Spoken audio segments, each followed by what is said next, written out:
तो बच्चों, हमने जर्मनी के हालात के बारे में तो पढ़ लिया। अब हम देखते हैं कि जो हिटलर का उदय था वो कैसे हुआ। अब आपको इस वीडियो में बच्चों अडोल्फ हिटलर दिख रहा होगा और वो भाषण देते हुए दिख रहा होगा, जिससे आपको पता चलता है कि उनका जो प्रभाव था वो किस प्रकार था जनता पे। आपको नाजियों का झंडा दिख रहा होगा, उनके स्वास्तिक चिन्ह वाला झंडा दिख रहा होगा, और नाजी की जो रैलियां थी नाजियों की वो दिख रही हैं। एंड आप लोगों को ये भी दिख रहा होगा कि जर्मन के लोग कितने हताशा पूर्ण थे और उनके क्या हालात थे। और उसके बाद दोस्तों आपको ये भी दिख रहा होगा कि फौजियों के लिए और जर्मन फौजियों के लिए जो लोग थे उनका समर्थन कितना ज्यादा था। तो ये सब क्यों था और कैसे हुआ, और हिटलर का जो प्रभाव था लोगों पे कैसे पड़ा, हम इसके बारे में अब पढ़ेंगे। तो चलिए हम देखते हैं कि जो हिटलर है उसका उदय कैसे हुआ। पहला, 1889 में ऑस्ट्रिया में जन्मे हिटलर की युवा अवस्था बेहद गरीबी में गुजरी थी। रोजी रोटी का कोई चारा नहीं होने के कारण पहले विश्व युद्ध की शुरुआत में उसने भी अपना नाम फौजी भर्ती के लिए लिखवा दिया था।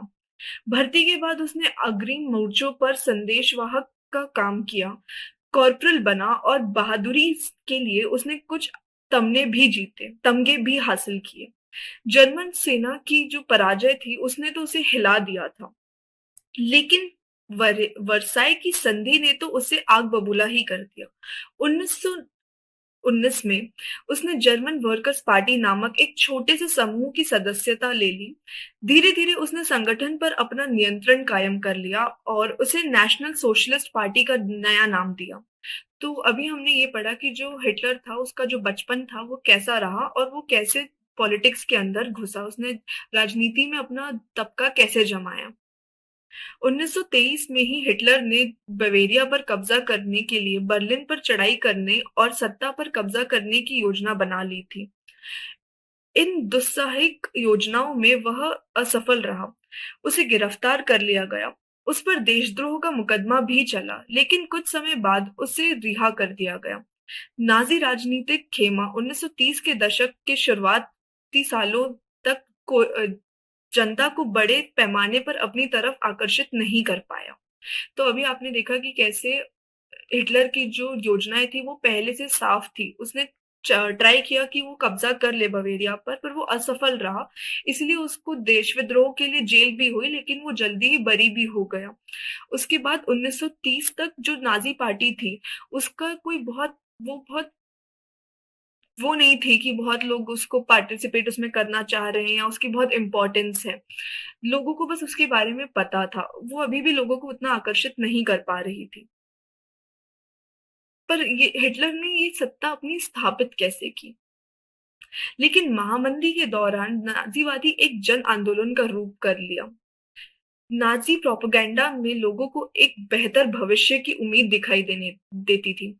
1929 में नाजी पार्टी को जर्मन संसद राइक्सटाग के लिए हुए चुनाव में महज 2.6% वोट मिले थे। मतलब 1930 तक जो नाजी पार्टी थी उसको उनकी राइक्सटैग में सिर्फ 2.6% मत ही दिया गया था, उनको उससे ज्यादा वोट नहीं मिले थे, क्योंकि उस टाइम तक भी भले ही नाजी प्रोपेगेंडा लोगों को बहुत आकर्षित कर रहा था, पर लोग अभी भी कन्विंस नहीं थे। लोगों को अभी भी लगता था कि दूसरी चीजें भी हैं, दूसरे ऑप्शंस भी हैं। लेकिन 1932 तक आते आते यह देश की सबसे बड़ी पार्टी बन चुकी थी और उसे 37% वोट मिले। मतलब देखिए आप 3-4 साल में ही, 2 साल में वो कितनी बड़ी पार्टी बन गई कि 2.6% वोट से 37% वोट तक। हिटलर जबरदस्त वक्ता था। मतलब हिटलर का जो बोलने का पावर था, जो बोलने की ताकत थी, वो बहुत जबरदस्त थी। वो जिस तरीके से बोलता था वो लोगों को बेहद आकर्षित करता था। उसका जोश और उसके शब्द लोगों को हिलाकर रख देते थे। वह अपने भाषणों में एक शक्तिशाली राष्ट्र की स्थापना, वर्साई संधि में हुई नाइंसाफी के प्रतिशोध और जर्मन समाज को खोई हुई प्रतिष्ठा वापस दिलाने का आश्वासन देता था। उसका वादा था कि वह बेरोजगारों को रोजगार और नौजवानों को एक सुरक्षित भविष्य देगा। उसने आश्वासन दिया कि यह देश को विदेशी प्रभाव से मुक्त कराएगा और तमाम विदेशी साजिशों को मुंहतोड़ जवाब देगा। मतलब हिटलर का जो भाषण हुआ करता था वो बिल्कुल सही जगह पे लोगों को जाके लगता था। लोग जो दिक्कतों से गुजर रहे थे, जो परेशानियां फेस कर रहे थे, हिटलर बिल्कुल उनको टारगेट करता था और उसके ऊपर ही बोलता था। हिटलर ने राजनीति की एक नई शैली रची थी। वह लोगों को गोलबंद करने के लिए आडंबर और प्रदर्शन की अहमियत समझाता था। हिटलर के प्रति भारी समर्थन दर्शाने और लोगों में परस्पर एकता का एक भाव पैदा करने के लिए नाजियों ने बड़ी-बड़ी रैलियां और जनसभाएं आयोजित की। जैसा अभी हमने इस वीडियो में देखा कि उनकी जो सभाएं रहती थी, जो उनकी रैलियां रहती थी, वो लोगों के लिए कितनी इम्पोर्टेंट बन चुकी थी। लोग उसमें कितना अपनी सहायता देते थे और अपना समर्थन देते थे। स्वास्तिक छपे लाल झंडे, नाजी सैल्यूट और भाषणों के बाद खास अंदाज में तालियों की गड़गड़ाहट, ये सारी चीजें शक्ति प्रदर्शन का हिस्सा थी। मतलब नाजियों ने हर एक चीज को अपने हिसाब से बना के रखा था, चाहे वो नाजी सैल्यूट क्यों ना हो या तालियां किस प्रकार बजे जब भाषण खत्म हुए आदि। नाजियों ने अपने धुआंधार प्रचार के जरिए हिटलर को एक मसीहा, एक रक्षक, एक ऐसे व्यक्ति के रूप में पेश किया जिसने जनता की तबाही से उभारने के लिए ही अवतार लिया था। मतलब हिटलर लोगों के लिए एक मसीहा बन गया था। मतलब वो हिटलर ही था जो उनको उनकी परेशानियों से, उनकी दिक्कतों से मुक्त करा सकता था। ऐसी उन्होंने एक इमेज बना दी थी हिटलर की। एक ऐसे समाज का यह छवि बे एक ऐसे समाज को यह छवि बेहद आकर्षक दिखाई देती थी, जिसकी प्रतिष्ठा और गर्व का एहसास चकनाचूर हो चुका था और एक भीषण आर्थिक एवं राजनीतिक संकट से गुजर रहा था। मतलब जर्मनी ऐसा देश बन गया था जहाँ पे उनकी जो डिग्निटी थी, उनकी जो सेल्फ रिस्पेक्ट थी, वो बहुत कम हो गई थी। तो इस वजह से जब ऐसा एक नया रूप आया उनके सामने जो उनको आश्वासन दिलाता था कि वो उनके लिए काम करेगा और उनकी जो सेल्फ रिस्पेक्ट है उसको वो वापस लेके आएगा, तो ये बहुत प्रतिष्ठा भरी बात हो गई थी लोगों के लिए। चलिए अब देखते हैं कि हिटलर ने सत्ता स्थापित की तो ये लोकतंत्र जो पहले से था उसका ध्वंस कैसे किया और कैसे वो एक तानाशाह बना। 30 जनवरी 1933 का राष्ट्रपति हिंडनबर्ग ने हिटलर को चांसलर का पद भार संभालने का न्योता दिया। मतलब 1933 में राष्ट्रपति हिंडनबर्ग ने हिटलर को चांसलर बना दिया जर्मनी का, जो उस टाइम पे बहुत ऊंचा तबका हुआ करता था। यह मंत्रिमंडल में सबसे शक्तिशाली पद था। तब तक नाजी पार्टी रूढ़िवादियों को भी अपने उद्देश्यों से जोड़ चुकी थी। सत्ता हासिल करने के बाद हिटलर ने लोकतांत्रिक शासन की संरचना और संस्थानों को भंग करना शुरू कर दिया। मतलब जैसे ही हिटलर ने सत्ता प्राप्त की, उसने तुरंत ये जितने भी लोकतांत्रिक शासन के जितने भी वो थे, उनको सबको उसने भंग करना शुरू कर दिया। फरवरी माह में जर्मन संसद भवन में हुए रहस्यमय अग्निकांड में उसका रास्ता और आसान हो गया। तो फरवरी में 28 फरवरी 1933 में एक रहस्यमय आग लग गई जर्मन संसद में। और जब उसके पूरे डॉक्यूमेंट्स वगैरह जल गए आग के बाद, तो ये जितना हिटलर के लिए जो रास्ता था वो पूरे तरीके से क्लियर हो गया था खुद को एक तानाशाह बनाने के लिए, क्योंकि कोई डॉक्यूमेंट्स या दस्तावेज बचे ही नहीं थे जो ये प्रूव कर सके कि जो जर्मनी है वो अभी भी एक लोकतंत्र है। तो 28 फरवरी 1933 को जारी किए गए अग्नि अध्यादेश के जरिए अभिव्यक्ति, प्रेस एवं सभा करने की आजादी जैसे नागरिक अधिकारों को अनिश्चित काल के लिए निलंबित कर दिया गया। वेमार संविधान में इन अधिकारों को काफी महत्वपूर्ण स्थान प्राप्त था। इसके बाद हिटलर ने अपने कट्टर शत्रु कम्युनिस्टों पर निशाना साधा। जब ये सब हुआ उसके बाद हिटलर ने सबसे पहले अ, जिन लोगों पर साधा था वो थे उसके जो कट्टर शत्रु थे, जो कि थे कम्युनिस्ट। मतलब जो साम्यवादी लोग थे। ज्यादातर कम्युनिस्टों को रातों रात कंसंट्रेशन कैंपों में बंद कर दिया गया। मतलब जितना जल्दी हो सके था उसने ट्राई किया कि उन लोगों को अलग अलग जगहों पर बंद कर दिया जाए, उनको जेल में डाल दिया जाए या कंसंट्रेशन कैंप में डाल दिया जाए, ताकि वो उसके लिए कोई परेशानी खड़ी ना कर पाए। नाजियों ने सिर्फ कम्युनिस्टों का ही सफाया नहीं किया, पर नाजी शासन में कुल 72 किस्म के लोगों को अपने दमन का निशाना बनाया था। मतलब नाजी लोगों ने कुछ 72 अलग अलग किस्म के लोगों को निशाना बनाया था, जिनमें से बहुत लोगों को मार डाला था या कॉन्सेंट्रेशन कैंप में भेज दिया था या श्रम कैंपों में भेज दिया था, जो श्रम के लिए बहुत माने जाते हैं, जो हमने समाजवाद के दौरान के दौरान रूस में भी देखा, जब जो स्टालिन था वो ये काम करता था, अपने दुश्मनों को, जो आलोचक होते थे उनको भेज देते था। फिर 30 मार जो 30 मार्च 1933 का समय था, उस समय कंसंट्रेशन कैंप में हिटलर ने क्या-क्या किया वो पता चलता है। 3 मार्च 1933 को प्रसिद्ध विशेषाधिकार अधिनियम इनेबलिंग एक्ट पारित किया गया। मतलब इसको इंग्लिश में अधिनियम को, मतलब जो विशेषाधिकार अधिनियम होता है उसको इंग्लिश में हम इनेबलिंग एक्ट कहते हैं, और उस 3 मार्च 1933 में उसको पारित किया गया। इस कानून के जरिए जर्मनी में बकायदा तानाशाही स्थापित कर दी गई। मतलब 3 मार्च को जर्मनी एक तानाशाह देश बन चुका था।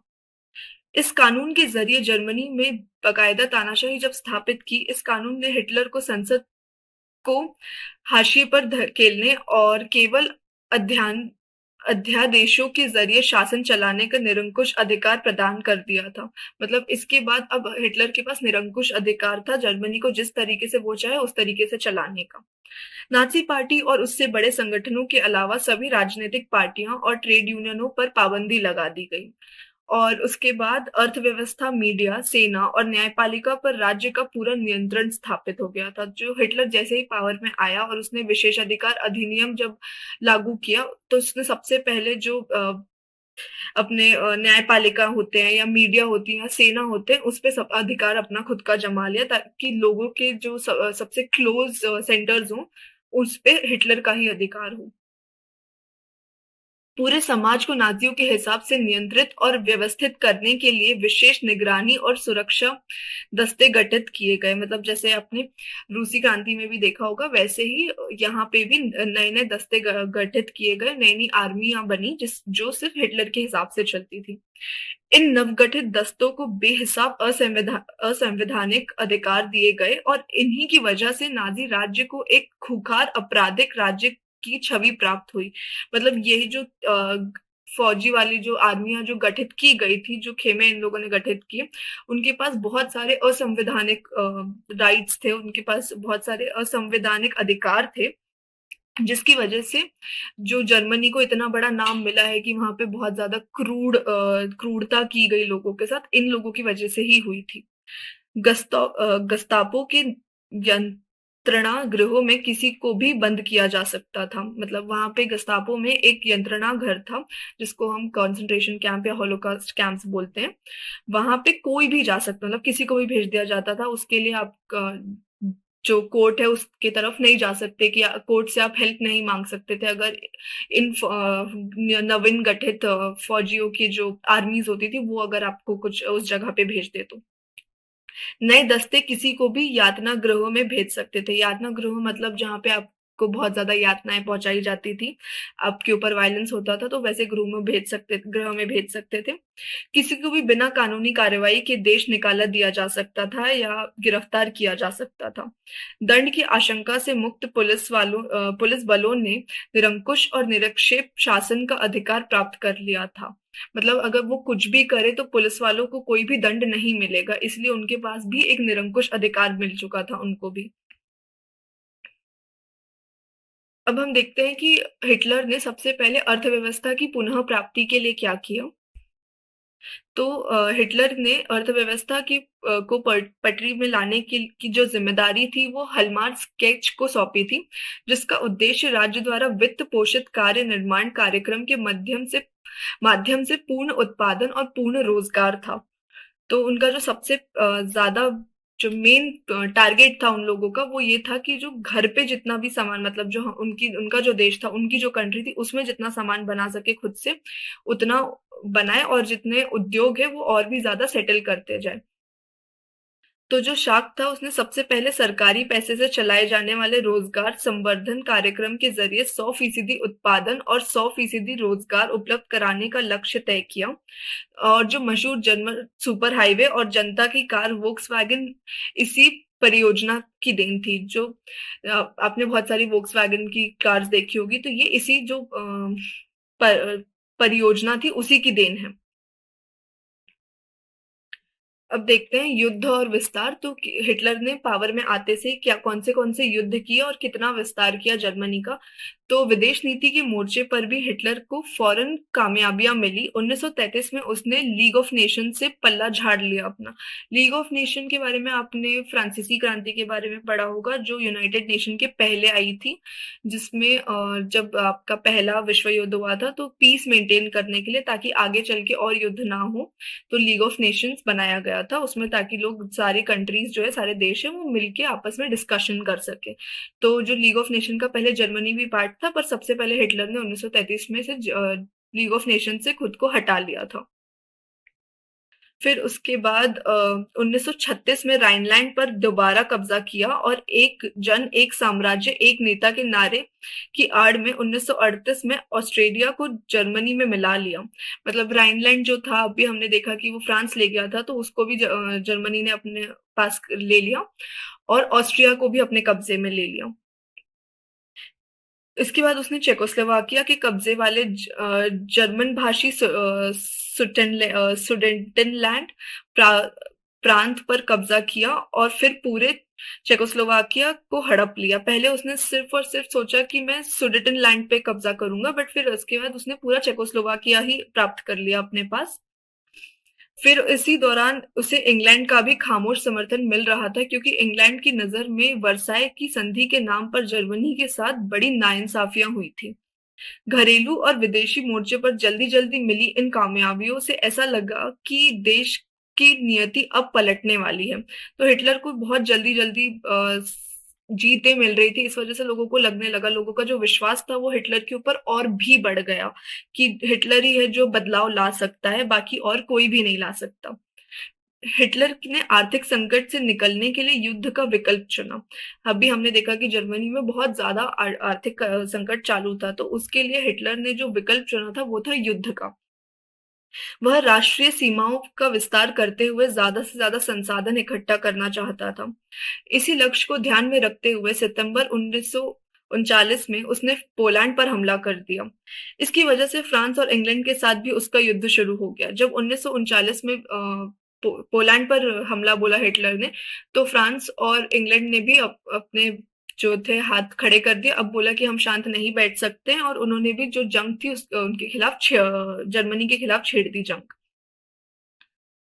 सितंबर 1940 में जर्मनी ने इटली और जापान के साथ एक त्रिपक्षीय संधि पर हस्ताक्षर किए, और इसी की वजह से जब इंग्लैंड और जर्मनी ने इसके खिलाफ जंग छेड़ दी, तो हिटलर ने एक त्रिपक्षीय संधि के साइन की, वो थी जापान और इटली के साथ। उसको इंग्लिश में हम कहते हैं ट्राइपार्टाइट एग्रीमेंट। उसके बाद इस संधि से अंतर्राष्ट्रीय समुदाय में हिटलर का दावा और मजबूत हो गया। यूरोप के ज्यादातर देशों में नाजी जर्मनी का समर्थन करने वाली कठपुतली सरकारें बिठा दी गई। 1940 के अंत से हिटलर अपनी ताकत के शिखर पर था। मतलब जब 1940 का अंत हुआ, तब उस समय ये पूरे त्रिपक्षीय संधि और राइनलैंड पर कब्जा और इन सब के बाद जो हिटलर था, वो अपने ताकत के सबसे ऊंचे उस पे था, उस टाइम पे पद पर था, एकदम शिखर पर था, पीक जिसको हम बोलते हैं। अब हिटलर ने अपना सारा ध्यान पूर्वी यूरोप को जीतने के दीर्घकालिक सपने पर केंद्रित कर दिया। अब हिटलर का सपना था कि वो पूर्व यूरोप जो है उसको जीत ले, क्योंकि अब इसके पास इतने सारे तो आ ही गए थे जगह, तो वो चाह रहा था कि जितना बढ़ सके उतना बढ़ जाए। तो अब देखते हैं आगे क्या हुआ। वह जर्मन जनता के लिए संसाधन और रहने की जगह, लिविंग स्पेस का इंतजाम करना चाहता था। जून 1941 से उसने सोवियत संघ पर हमला किया। जून 1941 में हिटलर में इतनी हिम्मत आ गई थी कि वो रूस पे भी जो अब एक सोवियत संघ बन गया था। रूस पहले रूस था, फिर उसके बाद जब बोल्शेविक पार्टी आई तो वो सोवियत संघ बन गया। तो हिटलर में इतनी हिम्मत थी कि वो 1941 में रूस पर भी हमला, माफ कीजिएगा, सोवियत संघ पर भी हमला बोल सके। पर ये जो था, ये सबसे बड़ी गलती थी हिटलर की। उसने सोवियत संघ पर हमला तो बोल दिया, पर वो हिटलर की सबसे बड़ी गलती और बेवकूफी मानी जाती है। इस आक्रमण में जर्मन पश्चिमी मोर्चा ब्रिटिश वायुसैनिक की बमबारी की चपेट में आ गया, जबकि पूर्वी मोर्चे पर सोवियत सेना जर्मनी को नाको चने चबवा रही थी। सोवियत लाल सेना ने स्टालिनग्राद में जर्मन सेना को घुटने टेकने पर मजबूर कर दिया। सोवियत लाल सैनिकों ने पीछे हटते जर्मन सिपाहियों को आखिर तक पीछा किया और अंत में वे बर्लिन के बीचों बीच जा पहुंचे। इस घटनाक्रम ने अगली आधी सदी के लिए समूचे पूर्वी यूरोप पर सोवियत वर्चस्व स्थापित कर दिया। मतलब जब जर्मनी हारा तो जो सोवियत की जो आर्मी थी उन्होंने जर्मनी को बर्लिन तक के चेस किया, बर्लिन तक के भगाया। तो उस चीज के कारण जो पूरा पूर्वी यूरोप था वो अब सोवियत संघ के पास आ गया था और वो अगले 50 सालों तक वहीं पे था, 5 दशकों तक सोवियत संघ के पास ही था। 1991 तक के, जब सोवियत यूनियन डिसइंटीग्रेट हो गया, मतलब जब वो टूट गया और रशिया जो रूस था वो वापस रूस बन गया और जो बाकी की नेशनैलिटीज थी, जो राष्ट्रवाद थे, वो सब अपने अपने देश में आ गए। जैसे कि यूक्रेन हो गया, चेकोस्लोवाकिया हो गया, सब ये अपने अपने देश बन गए। अब उसके बाद क्या हुआ, पूरब में जापान की ताकत फैली जा रही थी। उस जो अमेरिका था दोस्तों, वो दूसरे विश्व युद्ध में आना नहीं चाहता था। अमेरिका नहीं चाहता था कि वो भी इसमें पार्टिसिपेट करे, क्योंकि उसको पता था कि अगर वो ऐसे करेगा तो उसके संसाधनों का बहुत ज्यादा इस्तेमाल हो जाएगा और वो उसकी कंट्री के लिए, देश के लिए अच्छा नहीं था उस समय। तो पर पूरब में जो जापान था उसकी ताकत फैली जा रही थी। उसने फ्रेंच इंडो चाइना पर कब्जा कर लिया था और प्रशांत महासागर में अमेरिकी नौसैनिक ठिकाने पर हमले की पूरी योजना बना ली थी। जब जापान ने हिटलर को समर्थन दिया और पर्ल हार्बर पर अमेरिकी ठिकानों को बमबारी का निशाना बनाया, तो अमेरिका भी दूसरे विश्व युद्ध में कूद पड़ा।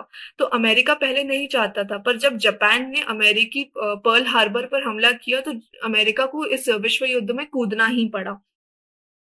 यह युद्ध मई 1945 में हिटलर की पराजय और जापान के हिरोशिमा शहर पर अमेरिका परमाणु बम गिराने के साथ खत्म हुआ।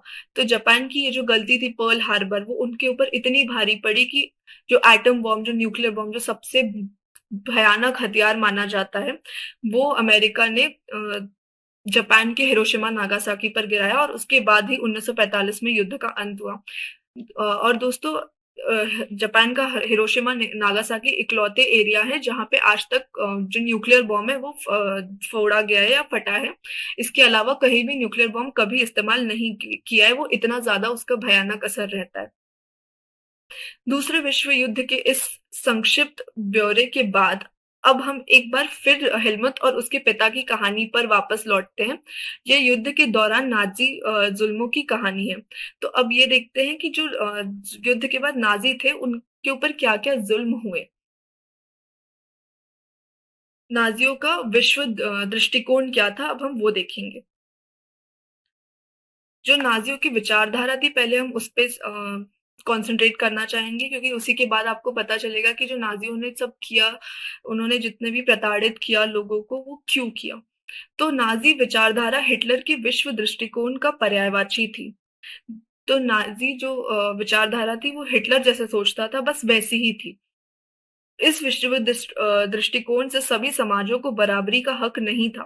वे नस्ली आधार पर या तो बेहतर थे या कमतर थे।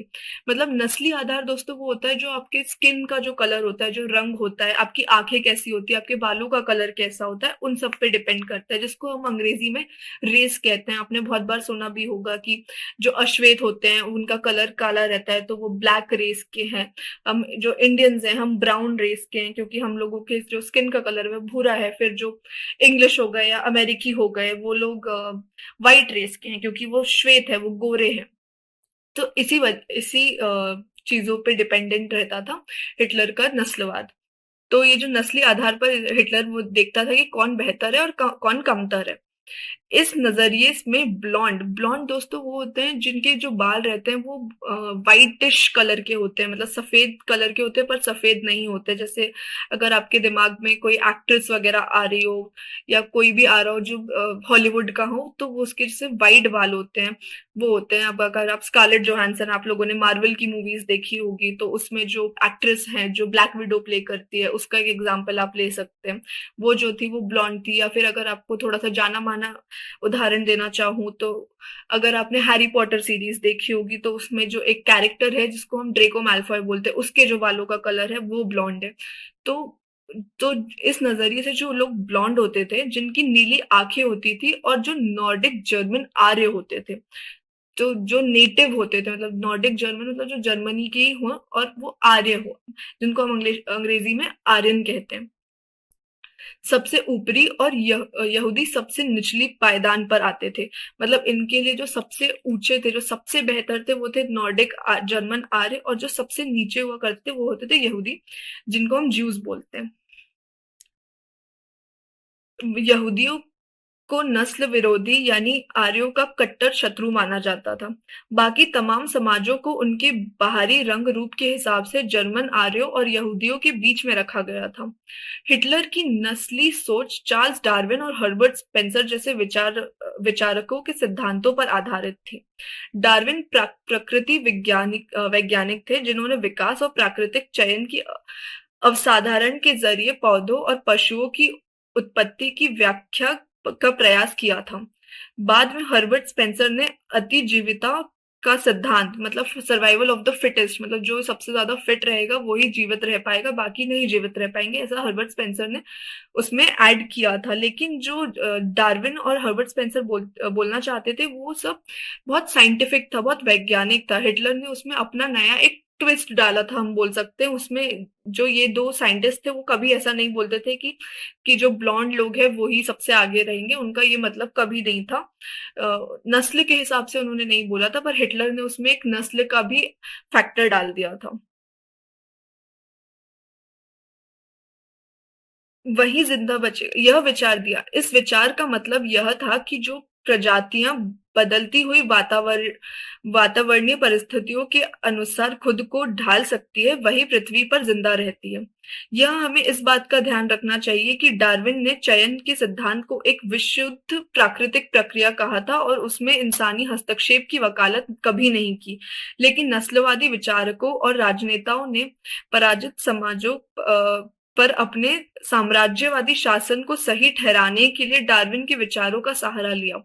नाजियों की दलील बहुत सरल थी। जो नस्ल सबसे ताकतवर है वह जिंदा रहेगी, कमजोर नस्लें खत्म हो जाएंगी। आर्य नस्ल सर्वश्रेष्ठ है, उसे अपनी शुद्धता बनाए रखनी चाहिए, ताकत हासिल करनी है और दुनिया पर वर्चस्व कायम करना है। मतलब जो हिटलर था, उसके पास एक सिंपल सा उसका एक रूल था कि जो नॉर्डिक जर्मन आर्य हैं वो ही सबसे अच्छे हैं और उनकी नस्ल आगे बढ़नी चाहिए, क्योंकि वही है जो सरवाइव कर पाएंगे। और दोस्तों, मैं आपको बताना चाहूंगी कि हिटलर खुद एक ब्लॉन्ड नहीं था। हिटलर जो था, उसके जो बाल थे वो ब्राउन कलर के थे। तो वो खुद को भी ये नहीं समझता था कि वो सब सर्वोच्च श्रेणी में आता है उसके नस्लवाद में। अब हम देखते हैं कि जो लेविनस्ट्रॉम था वो क्या था। हिटलर की विचारधारा का दूसरा पहलू लेविनस्ट्रॉम या जीवन परिधि का भू राजनीतिक अवधारण था। वह मानता था कि अपने लोगों को बसाने के लिए ज्यादा से ज्यादा इलाकों पर कब्जा करना जरूरी है। इससे मातृ देशों का क्षेत्रफल भी बढ़ेगा और इलाकों में जाकर बसने वालों को अपने जन्म जन्म स्थान के साथ गहरे संबंध बनाए रखने में मुश्किल भी पेश नहीं हो आएगी। हिटलर की नजर में इस तरह के जर्मन राष्ट्र के लिए संसाधन और बेहिसाब शक्ति इकट्ठा की जा सकती थी।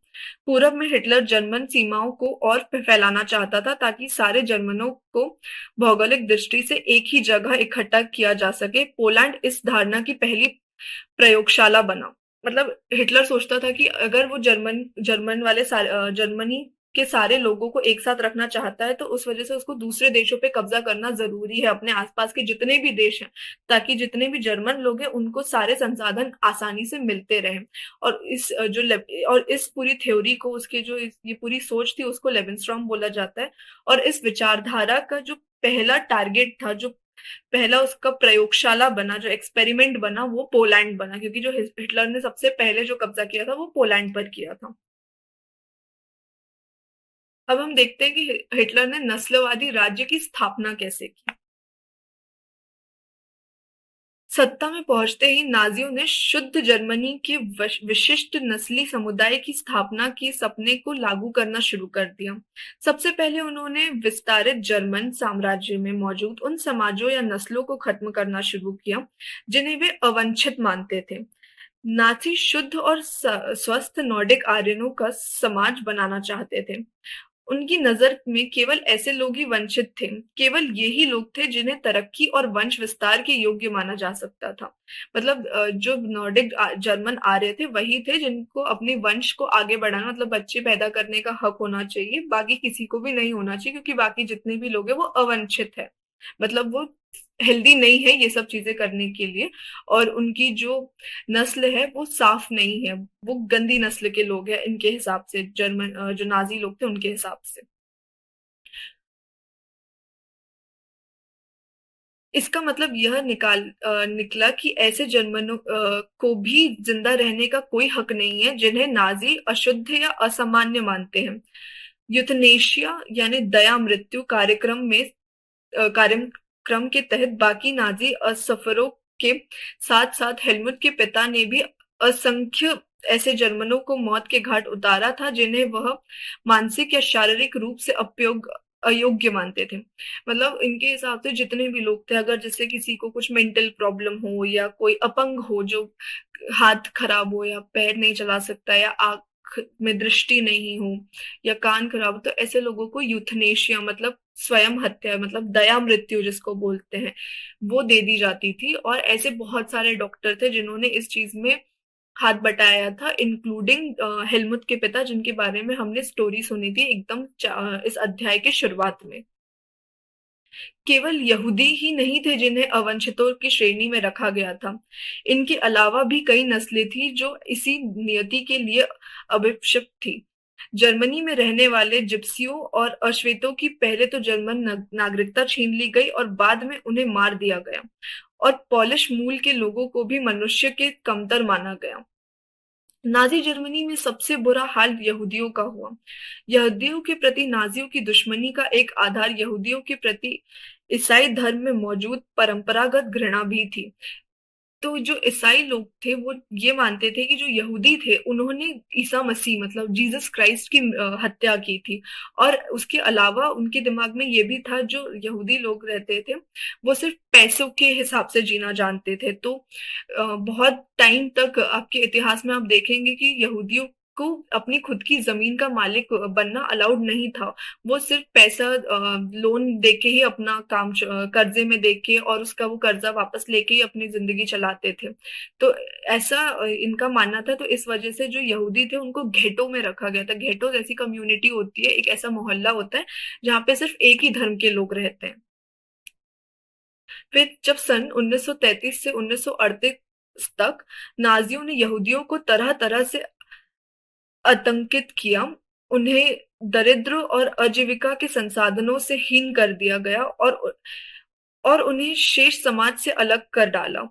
यहूदी देश छोड़कर जाने लगे। 1939 से 1945 के दूसरे दौर में यहूदियों का कुछ खास इलाकों में इकट्ठा करने और अंततः पोलैंड में बनाए गए गैस चेम्बरों में लेकर जाकर मारने की रणनीति अपनाई गई। मतलब यहूदियों की हालत इतनी बुरी हो गई थी कि एक टाइम पर उनको घेटों में डाल दिया जाता था।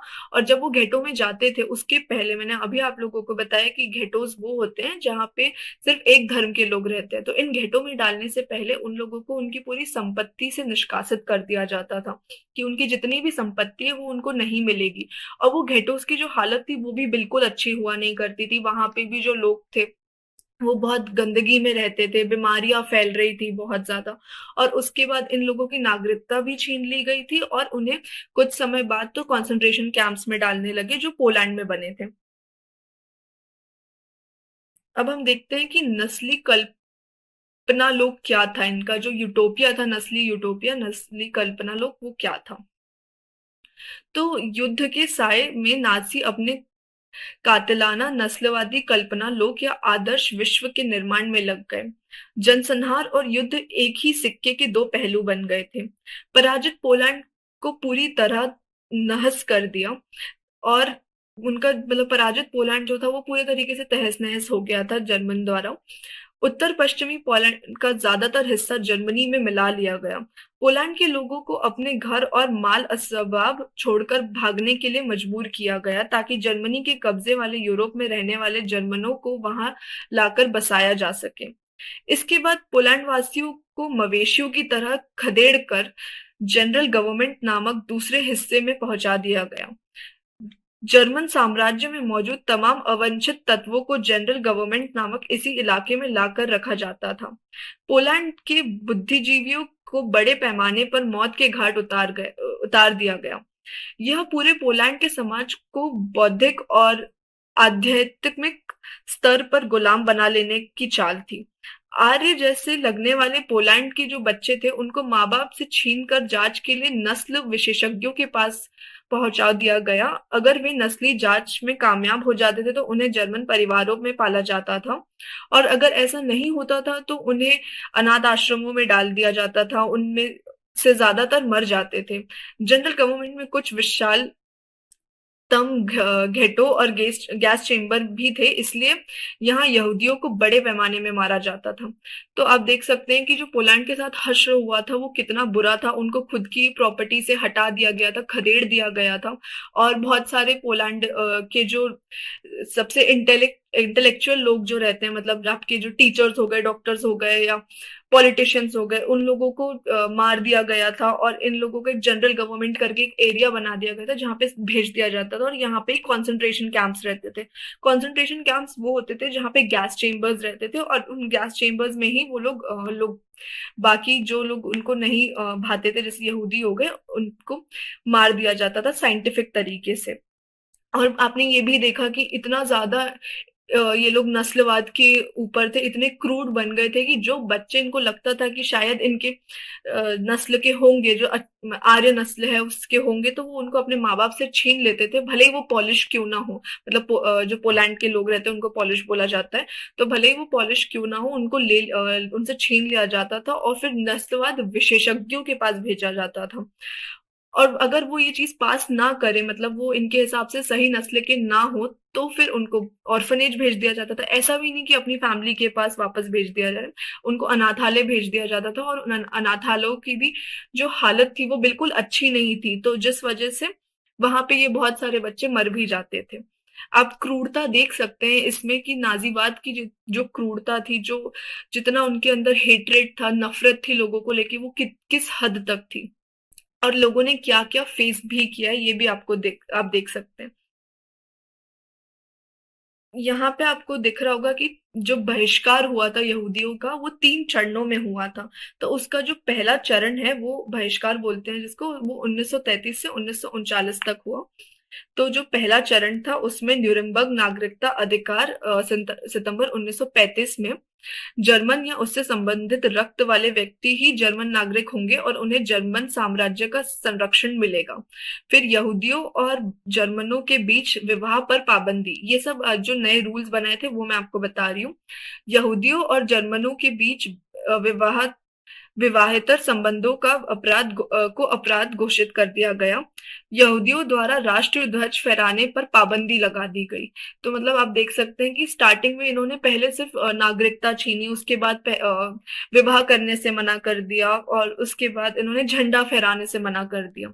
फिर जो और अन्य कानूनी उपाय किए थे वो ये थे कि यहूदी व्यवसायों का बहिष्कार, सरकारी सेवाओं से निकाला जाना, यहूदियों को संपत्ति की जब्ती और बिक्री।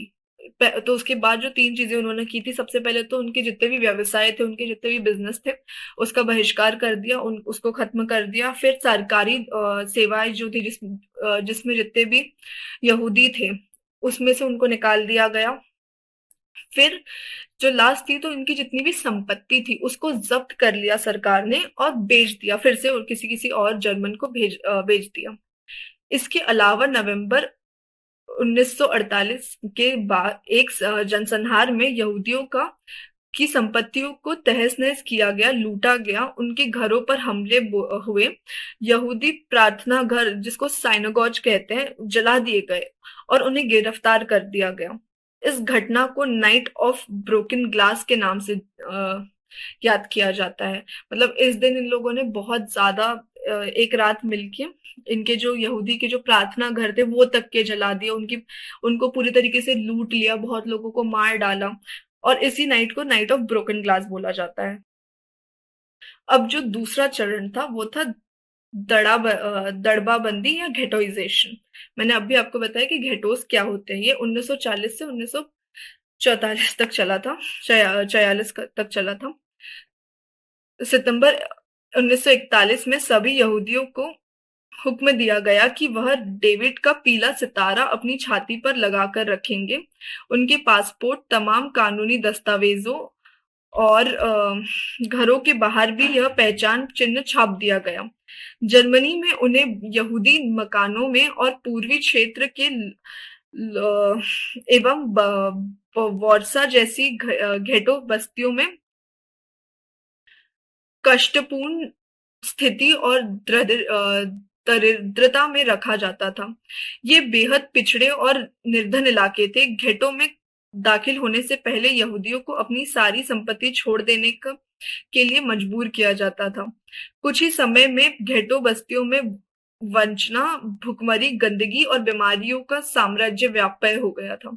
अभी हम सब ने ये सब पढ़ा कि क्या-क्या वहां पे हुआ था। और जो आखिरी उनका जो स्टेज था या तीसरा चरण जो था वो था सर्वनाश, मतलब 1941 के बाद क्या हुआ। तो उन्हें हॉलोकॉस्ट ट्रेनों में डंडे और यहूदियों को कंसंट्रेशन कैंप के गैस चेंबर में लाया जाता था। तो इसमें क्या होता था कि समूचे यूरोप के यहूदी मकान, यातना गृह और घेटो बस्तियों में रहने वाले यहूदियों को मालगाड़ियों में भर भर कर मौत के कारखानों में लाया जाने लगा।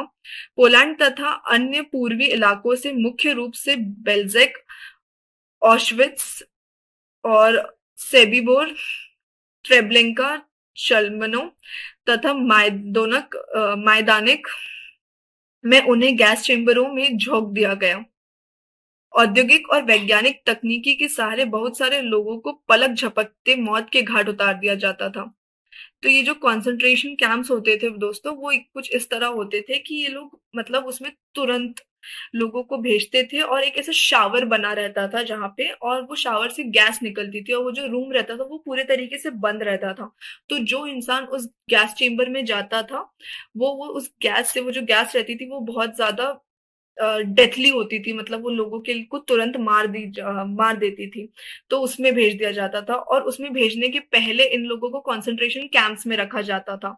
तो ये कंसंट्रेशन कैंप्स जो थे उसमें जब वो लोग रहते थे तो उन्हें पता रहता था कि उनके साथ क्या होने वाला है, और वो बस वेट करते थे कि वो दिन कब आएगा जब उनको वो एक शावर वाले रूम में भेजेंगे जहां से वो कभी कोई बाहर ही नहीं आता। और इनके जो कैंप्स रहते थे दोस्तों, आप यहाँ पे अगर देख सकते हैं, आपको तार दिख रहे होंगे, इनकी फोटोज में आपको तार दिख रहे हैं। तो ये जो तार रहते थे उसमें पूरे टाइम बिजली दौड़ती रहती थी, तो अगर कोई भागने की कोशिश भी करे तो वो तार से जल के मर जाएगा। तो उनके पास कोई ऑप्शन बचता ही नहीं था कंसंट्रेशन कैंप में रहने के अलावा।